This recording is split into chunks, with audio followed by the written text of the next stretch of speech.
Good morning student. अपने chapter चल रहा था विलियन, उसके लगभग टॉपिक बेटा कंप्लीट हो चुके हैं, कोई एक आधा टॉपिक रहता है।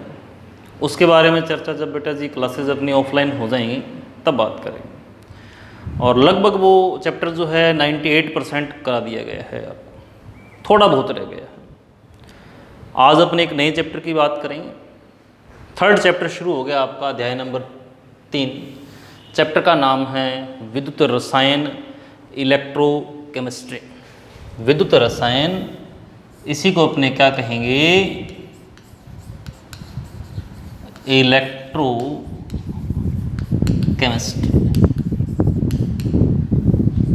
जैसा कि आपको पता है कि आज सोमवार है, रिजल्ट आपका अपलोड कर दिया जाएगा। आपको एक आपकी जो नियमितता है वो बेटा जी उसके अंदर कुछ समस्या आ रही है। मतलब जितने व्यू आने चाहिए थे, जितने मिनट आपके द्वारा कंज्यूम होने चाहिए थे, उतने नहीं हो रहे हैं बेटा जी। बारी बारी आपको मैसेज किया जा रहा है कि विद्यालय ओपन होते हुए समय लग सकता है, क्योंकि कोई भी गार्जियन रिस्क नहीं लेना चाहता है, सरकार रिस्क नहीं लेना चाहती है बच्चों के मामले में।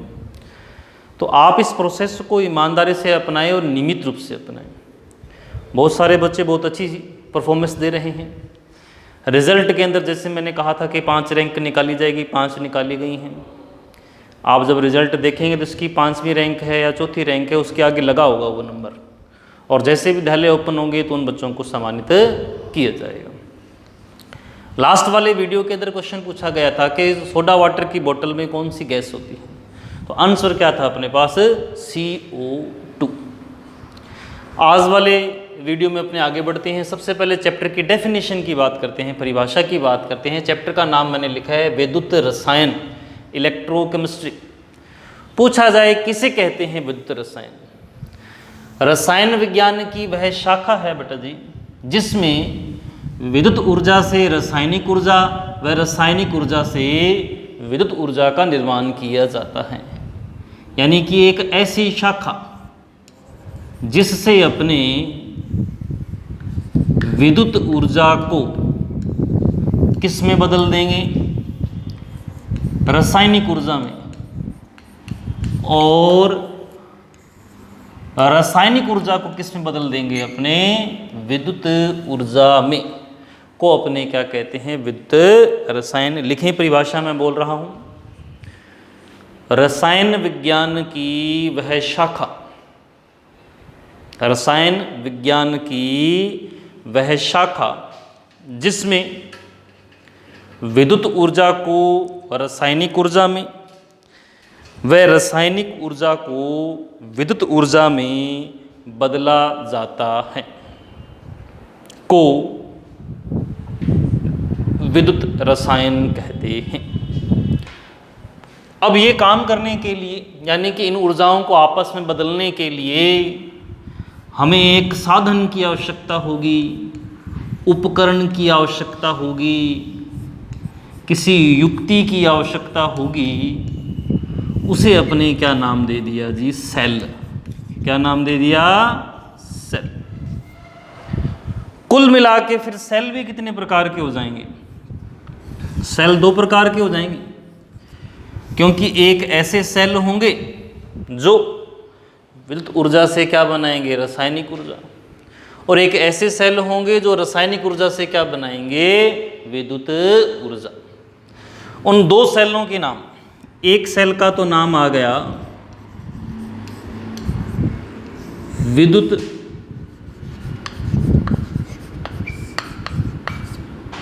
अपघटनी सेल, एक तो हो गया विद्युत अपघटनी सेल। दूसरा विद्युत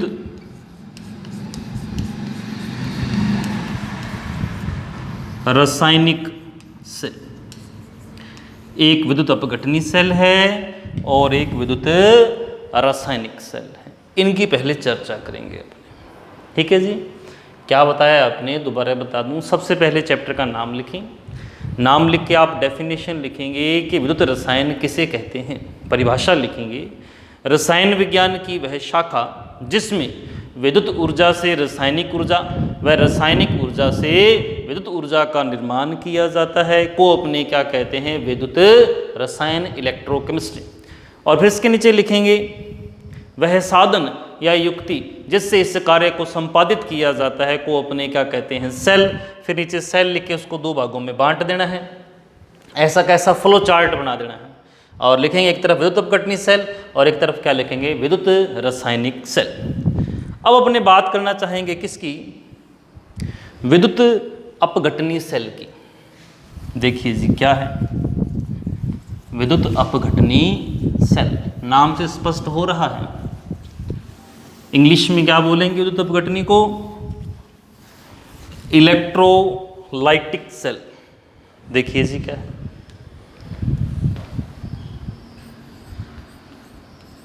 विद्युत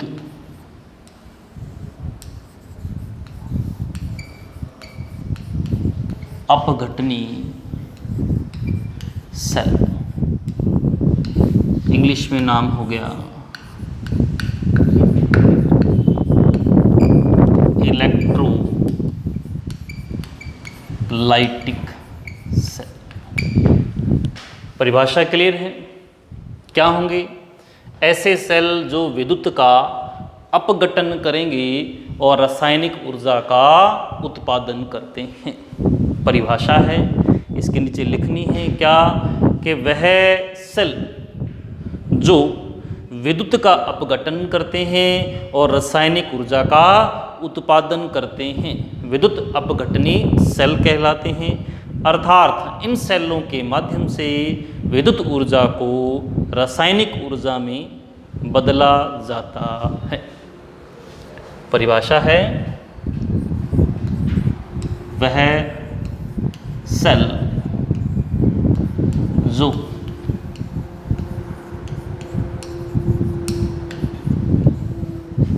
विद्युत का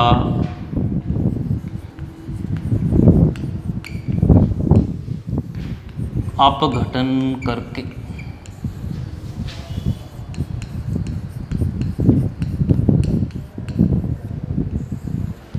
विद्युत ऊर्जा लिखिएगा, जो विद्युत ऊर्जा का अपघटन करके रासायनिक ऊर्जा का उत्पादन करते हैं, विद्युत अपघटनी सेल कहलाते हैं। इन सेलों की अगर अपने और चर्चा करें, बात करते हैं इनकी संरचना की, या जिसे आप कह सकते हैं बनावट। देखें क्या होता है, अपघटनी सेलों में एक पात्र लिया जाता है, साथ साथ नोट करना है, अपघटनी सेलों में एक पात्र लिया जाता है। इस पात्र में दो अक्रियाशील धातु की छड़ें लगी होती हैं, जिन्हें इलेक्ट्रोड कहते हैं। क्या लगी होती हैं जी, अक्रियाशील धातु की छड़ें। अक्रियाशील जो क्रिया नहीं करती हैं, सोना है, चांदी है, प्लेटिनम है, अक्रियाशील। अक्रियाशील धातु की छड़ें लगी होती हैं, जिन्हें क्या कहते हैं बेटा जी, इलेक्ट्रोड कहते हैं। में से एक कैथोड का कार्य करती है, किसका कार्य करती है, कैथोड का। और एक किसका कार्य करती है, एनोड का। एक कैथोड का कार्य करती है और एक एनोड का। इनमें कैथोड होता है बेटा जी नेगेटिव और एनोड कैसा होता है, पॉजिटिव। अब ये जो सेल है, इस सेल के अंदर इस पात्र में भर दिया जाता है विद्युत अपघट्य। क्या भर दिया? विद्युत अपघट्य। विद्युत अपघट्य भर देने के बाद इसे, इस सेल को किससे जोड़ देते हैं? बैटरी से। किससे जोड़ देते हैं? बैटरी से। नेगेटिव को नेगेटिव वाले भाग से, पॉजिटिव को पॉजिटिव वाले भाग से। विद्युत अपघट्य के रूप में जैसे मैंने डाल दिया NaCl। क्या डाला है? NaCl। अब क्या होगा बेटा जी? बैटरी से धारा आएगी, अपघट्य टूटेगा। Na पॉजिटिव होता है और Cl कैसा होता है? नेगेटिव। पॉजिटिव कहाँ जाएगा? नेगेटिव के पास कहाँ जाएगा? कैथोड पे। नेगेटिव कहाँ जाएगा? पॉजिटिव के पास। कहाँ पे? एनोड पे। इस रोड पे पदार्थ इकट्ठे होने लगेंगे ना, यहाँ पे एक क्लोरीन इकट्ठा होने लगेगा Cl2। यहाँ पे कौन आने लगेगा? सोडियम। इन इलेक्ट्रोडों पर क्या एकत्रित होने लग जाएंगे? रासायनिक पदार्थ। यही तो काम करना था। विद्युत ऊर्जा से क्या बनानी थी? रासायनिक ऊर्जा, मतलब रासायनिक पदार्थ। लेकिन विशेष बात यहाँ पे क्या, एक विद्युत अपघट्य जो है बेटा, इसमें दो प्रकार से भरा जाता है। एक तो हो संगलित। कैसा हो? संगलित। और एक होता है जलीय।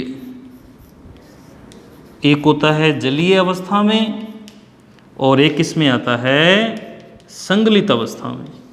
अगर संगलित अवस्था में डालेंगे तो मुक्त होने वाले पदार्थ कुछ अलग होंगे, और जलीय अवस्था में डालेंगे तो मुक्त होने वाले पदार्थ कुछ अलग होंगे। कुछ नियम काम करेंगे यहाँ पे, फिर पता चलेगा कि कैथोड एनोड पर क्या मुक्त हो रहा है। दोबारा से बनावट सुने और लिखें साथ साथ में।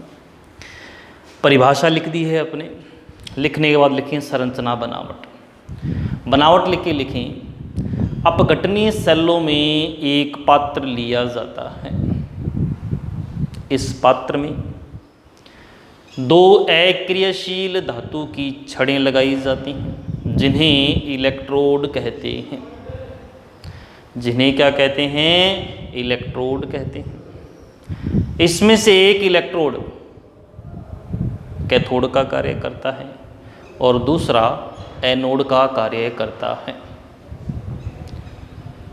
अपघटनीय सेलों में कैथोड ऋणावेशित होता है, एनोड धनावेशित होता है। अब इस सेल के अंदर विद्युत अपघट्य भर दिया जाता है, जो संगलित या जलीय अवस्था में भरा जा सकता है।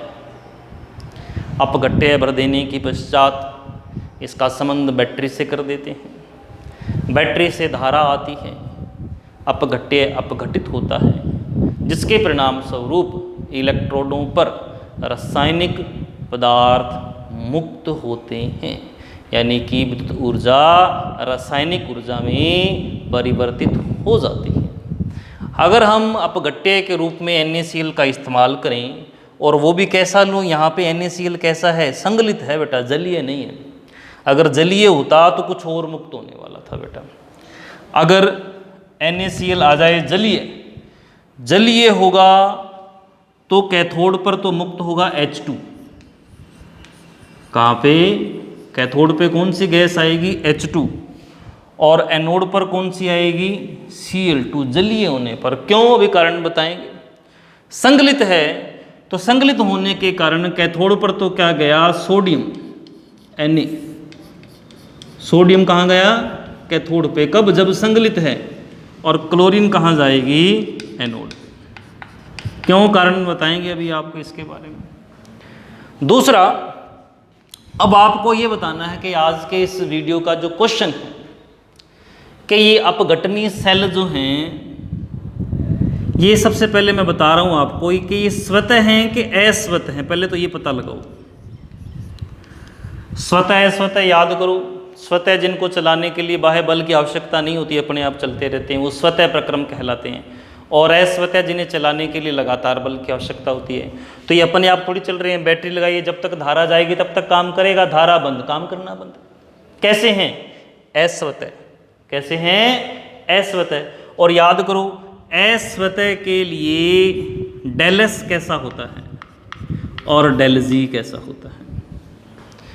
अस्वत के लिए डेल एस यानी कि एंट्रोपी तो होती है नेगेटिव, एंट्रोपी कैसी होती है? नेगेटिव। और डेल जी कैसा होता है? पॉजिटिव। एंट्रोपी होती है नेगेटिव, डेल जी यानी कि गिब्स ऊर्जा कैसी होती है? पॉजिटिव। 11th का चैप्टर था अपना ऊष्मागतिकी, वहाँ पढ़ा था।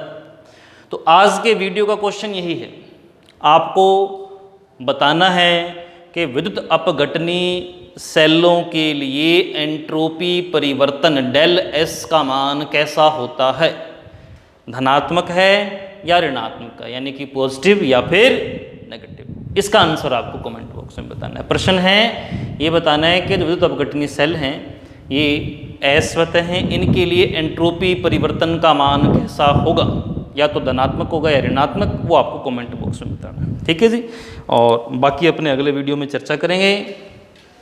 धन्यवाद।